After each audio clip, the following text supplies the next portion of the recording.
नमस्कार, मैं अमित आप सबका बहुत स्वागत करता हूं आपके अपने यूट्यूब चैनल साथी टेट पर।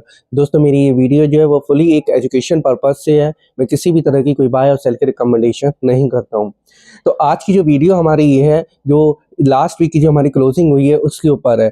लेकिन इसमें जो सबसे अच्छे सेक्टर्स इस वक्त दिखाई दे रहे हैं वो दिखाई दे रहा हमारा 3 सेक्टर एक ऐसे हैं जो एक अच्छी परफॉर्मेंस पे हैं, अच्छी ट्रेड पे। तो आज मैं आपको उन्हीं 3 सेक्टर्स के ऊपर जो उनको अंदर चार्ट पर एक कैंडलस्टिक पैटर्न अपीयर हुआ है उन पैटर्न के बारे में सिखाऊंगा, और जिसका ब्रेकआउट हुआ है कि ब्रेकआउट लेवल हमें कैसे देखना चाहिए उस ब्रेकआउट लेवल के बारे में आज आपको उन 3 सेक्टरों में सिखाऊंगा। तो चलिए हम लोग शुरू करते हैं अपनी आज की ये वीडियो। तो पहला सेक्टर जो है हमारा है पीएसयू बैंक। देखिए, पीएसयू बैंक बैंक निफ्टी के हिसाब से परफॉर्मेंस देता है अपनी, और बैंक निफ्टी ने अपना हाई तोड़ चुका, अपने ऑल टाइम हाई पे चल रही है। तो बैंक निफ्टी के बाद जो हमारा है इसमें है हमारा पीएसयू बैंक। अगर हम पीएसयू बैंक में देखें तो इस पीएसयू बैंक में भी एक इसने, जैसे कि मैं आपको पहले भी सिखा चुका हूँ, सेपरेट लाइन पैटर्न। देखिए, ये सेपरेट लाइन पैटर्न हमें बहुत ही कॉमन पैटर्न है, और ये एक अच्छा बुलिश पैटर्न और एक कंटिन्यूएशन पैटर्न कहलाता है। ये जब भी कभी किसी भी आपको चार्ट पर दिखाई दे तो आप उस पर जरूर गौर करिएगा और उसको सीखने की पूरी कोशिश करिए। तो अगर आप वीकली टाइम फ्रेम का चार्ट खोलेंगे पीएसयू बैंक का, तो आपको उसमें एक सेपरेट लाइन पैटर्न दिखाई देगी, एक कैंडल रेड कलर की। तो वो कैंडल एक हमारी कंटिन्यूएशन कैंडल होती है। तो इस कैंडल को देखने के बाद आपको जो भी पीएसयू बैंक के सेक्टर्स के स्टॉक्स दिखाई देते हैं अच्छे, उन सारे स्टॉक्स को खंगालिए और देखिए कि कौन कौन से बैंकिंग सेक्टर के अच्छे स्टॉक्स हैं उसमें आपको, जिसमें आपकी अच्छी परफॉर्मेंस देखने को आपको मिल सकती है। तो उन सारे सेक्टर्स के, इस पीएसयू बैंक के सेक्टर्स के अपने स्टॉक्स को खंगालिए। मैं दूसरे सेक्टर्स के आपको लेकर चलता हूँ, वो है हमारा एक ब्रेकआउट सेक्टर। ऐसे 2 सेक्टर हैं जो हमें एक ब्रेकआउट सेक्टर हमारे हैं। तो पहला सेक्टर जो हमारा ब्रेकआउट सेक्टर में है वो है हमारे एक ऑटो का सेक्टर। ये ऑटो का सेक्टर हमेशा बहुत ही आता हूँ कि ब्रेकआउट सेक्टर कैसे देखा जाता है और उस पर अपनी एक बॉर्डर लाइन कैसे डाली जाती है, उसको मैं आज आपको सिखाऊंगा। तो ब्रेकआउट सेक्टर जो हमारा है वो है हमारा ऑटो का, ऑटो इंडेक्स का। निफ्टी ऑटो इंडेक्स अगर आप लोग चार्ट खोलेंगे और उसका अगर आप लोग वीकली टाइम फ्रेम का चार्ट खोलिए और उस पर एक अपनी एक बॉर्डर लाइन डालिए, जैसे कि मैं आपको बता रहा हूँ उसी तरह से आप एक बॉर्डर लाइन डालिए। तो बॉर्डर लाइन जो आपकी इस पर पड़ेगी वो पड़ेगी आपकी 27,720 पे। आप एक 27,720 पे एक बॉर्डर लाइन डालिए। अब आप देखेंगे जैसे ही आप बॉर्डर लाइन डालेंगे 27,720 पे, आप देखेंगे कि ऑटो के सेक्टर ने ब्रेकआउट दे दिया हमें लास्ट वीक। उसकी जो क्लोजिंग हुई है कैंडल की वो हमारी 27,730 से ऊपर हुई है, 20 से ऊपर हुई है। तो यानी कि क्लोजिंग हुई है हमारे 27,774 पे।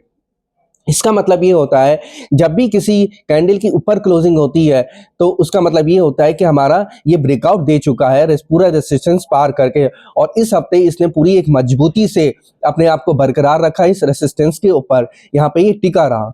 तो अब आप ऑटो सेक्टर के, आप काफी सारे चार्ट्स हैं अब ऑटो सेक्टर्स में, जैसे कि आपका बजाज ऑटो है, दूसरा आपका टाटा मोटर्स का आप दे सकते हैं। टाटा मोटर्स में 2 चार्ट्स होते हैं। तो टाटा मोटर्स में आपको देखिएगा, टाटा मोटर्स कमर्शियल व्हीकल का यानी कि टाटा मोटर्स सीवी का चार्ट अगर आप देखेंगे तो उसमें एक आपको एक अच्छा पैटर्न बनता हुआ दिखाई दे रहा है मॉर्निंग स्टार का। तो आप टाटा मोटर्स का चार्ट देखिए, इसके बाद आप रिको ऑटो का चार्ट देखिए। ऐसे आपको काफी सारे चार्ट देखने को मिलेंगे जिसमें आपको कोई ना कोई कैंडल स्टिक पैटर्न बनता हुआ दिखाई देगा, क्योंकि ऑटो ने ब्रेकआउट दे दिया है। जब ऑटो ने ब्रेकआउट दिया तो एक अच्छी परफॉर्मेंस हमें देखने को मिल सकती है इस हफ्ते। तो ऑटो के सेक्टर्स को ध्यान में रखिएगा आप। इसके बाद मैं अब आपको लेके चलता हूँ, ऑटो के बाद मैं आपको लेके चलता हूँ फार्मा सेक्टर के ऊपर। देखिए, काफी टाइम से फार्मा का जो सेक्टर है वो थोड़ा डाउन में चल रहा था, लेकिन कुछ इन दिनों में आके अब फार्मा सेक्टर ने भी एक अच्छा में ब्रेकआउट दिया है। अगर फार्मा सेक्टर से अपनी रेंज कवर करेगा तो एक अच्छा परफॉर्मेंस हमें दे सकता है।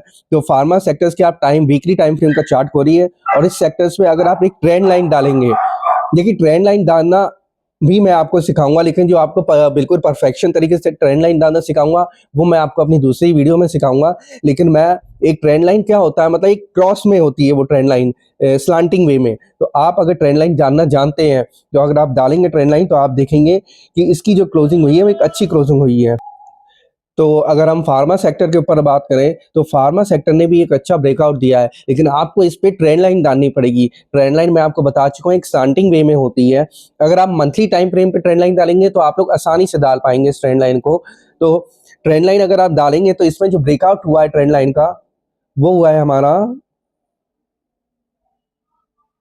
22,850 पे अगर आप देखेंगे ट्रेंड लाइन डाल के, तो 22,850 पे एक हमारा फार्मा का सेक्टर ने ब्रेकआउट दिया है और अब मंथली क्लोजिंग भी हो चुकी है हमारी।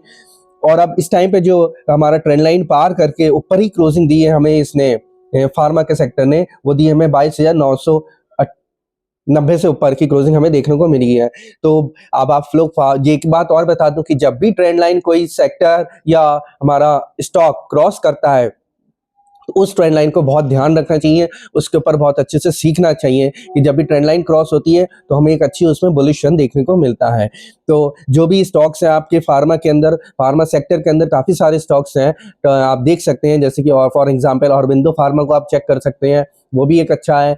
और भी स्टॉक्स के अंदर काफ़ी सारी कैंडल्स बनी होंगी, जैसे कि ग्लेनमार्क फार्मा आप चेक कर सकते हैं, आप डिविस लैब चेक कर सकते हैं, काफ़ी सारे स्टॉक्स आपको देखने को मिलेंगे इसके अंदर। तो आप इस सेक्टर्स, ये तीनों सेक्टर जो मैंने आज आपको बताए हैं, इन तीनों सेक्टर्स पे आप ध्यान रखिएगा कि इनमें हमारा ऑटो सेक्टर, उसके बाद हमारा फार्मा का सेक्टर, और जो हमारा तीसरा सेक्टर है वो हमारा है उसका पीएसयू बैंक का सेक्टर। तो तीनों सेक्टर्स एक अच्छे हमारे परफॉर्मेंस में है। इन सारे सेक्टर्स की कैंडल्स को जो जो मैंने आज आपको सिखाया है, अपनी अपनी चार्ट पे और जो वीकली टाइम फ्रेम पे अपनी एक बॉर्डर लाइन डालिए, बॉर्डर लाइन के बाद एक ट्रेंड लाइन डालिए, तभी आप लोगों को खुद से ही सीखना आ जाएगा कि कैसे आपको इस पे अपनी ट्रेड बनानी है और कौन कौन से आपको इसमें से स्टॉक्स निकालने हैं। अब थोड़ा बहुत हम इसमें निफ्टी के ऊपर बात कर लेते हैं कि निफ्टी हमारी क्या कहती है इस हफ्ते की। देखिए निफ्टी जो है वो हमारी मंथली टाइम फ्रेम में काफ़ी अच्छी बुलिश है और उसने अपनी क्लोजिंग भी एक अच्छी क्लोजिंग दी है ऊपर की साइड।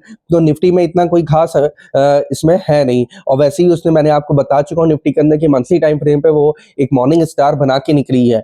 अगर आप मॉर्निंग स्टार के बारे में आप स्टडी करेंगे तो आपको पता लग जाएगी कि मॉर्निंग स्टार जब बनता है तो हमें कैसा एक रन देखने को मिलता है। देखिए थोड़ा बहुत जब भी कोई स्टॉक होता है या कोई भी आपका इंडेक्स होता है, जब वो अपने रेसिस्टेंस को तोड़ता है तो थोड़ा बहुत अप्स एंड डाउन उसमें चलता है, इसलिए उसमें कोई घबराने की बात नहीं है। और वैसे भी निफ्टी अपना एक हाई बना चुकी है, तो अब देखते हैं निफ्टी अब अपनी क्लोजिंग इस हफ्ते कहाँ देती है। तो मिलता हूँ मैं आपको अपनी किसी और वीडियो में, किसी और अच्छे कैंडलस्टिक पैटर्न के साथ या किसी और अच्छे चार्ट पैटर्न के साथ, और मैं आपको बराबर बताता रहूँगा कि कौन से चार्ट पे कौन से कैंडलस्टिक पैटर्न बना है जिसे आप लोग सीखिए, और मैं आपको सिखाने की भी उसमें पूरी कोशिश करता हूँ। अगर आपको भी किसी कैंडलस्टिक पैटर्न या चार्ट के बारे में सीखना है तो आप मुझे कमेंट बॉक्स में बता सकते हैं, मैं आपके लिए अपनी एक वीडियो जरूर बनाऊंगा उसके ऊपर। मिलता हूँ अपनी मैं नेक्स्ट वीडियो में, तब तक के लिए नमस्कार।